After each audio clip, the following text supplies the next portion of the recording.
पैसा कमाउने कहानी होइन यो त घर छोडे बाँच्न बाध्य भएको मान्छेको आवाज हो मगोक I miss you yeah 15 वर्ष भयो आफ्नै देश नटेकेको आमाको हातको खाना फेरि नचाखेको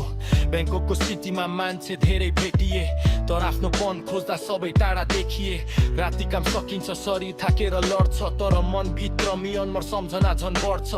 फोनको ग्यालरीमा गाउँको फोटो हेर्छु हाँस्न खोज्दा पनि चुपचाप आँसु पुज्छु देश छोड्दा सोचेको थिएँ केही वर्ष बस्छु आफ्नो सपना पुरा गरेर घर फर्किन्छु तर समय बित्यो जिन्दगी नै पढाइ भयो आफ्नै जन्मभूमि अहिले सपना जस्तो भयो ओ मेरो म्यानमार तिमी किन रोइरहेछौ तिम्रो काखमा जन्मेका छोराहरू हराइरहेछन् हामी बाँच्न फोरेन ल्यान्डमा झुकिरहेछौँ आफ्नै देश फर्किन डराइरहेछौँ मोगोको बाटो अझै आँखामा बाँचेको छ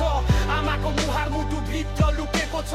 भगवान एक पटक देश फेरि हँसाइदेऊ विदेशीको यो आत्मालाई घर फर्काइदेऊ न्युज खोल्दा हरेक दिन मृत्युको कहानी युवाहरूको सपना बन्छ रगतको पानी कसैले फ्रिडम खोज्यो कसैले न्याय तर बदलामा पाए गोली र अन्याय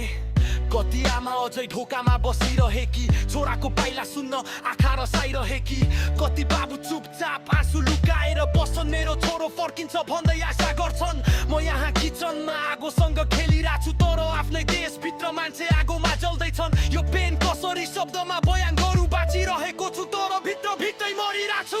विदेशको पैसाले परिवार त पालिन्छ तर आफ्नो बाटो बिना आत्मा खाली रहन्छ पासपोर्टमा एड्रेस बदल्न सक्छ तर जन्मभूमिको माया कहिले बदलिँदैन रही एक दिन शान्ति आउँछ भनेर बाँचेको छु मको फर्किने सपना आँखामा राखेको छु त्यो दिन आमालाई बलियोसँग अँगाल्ने छु र भन्छु आमा अब म फेरि टाढा जाने छैन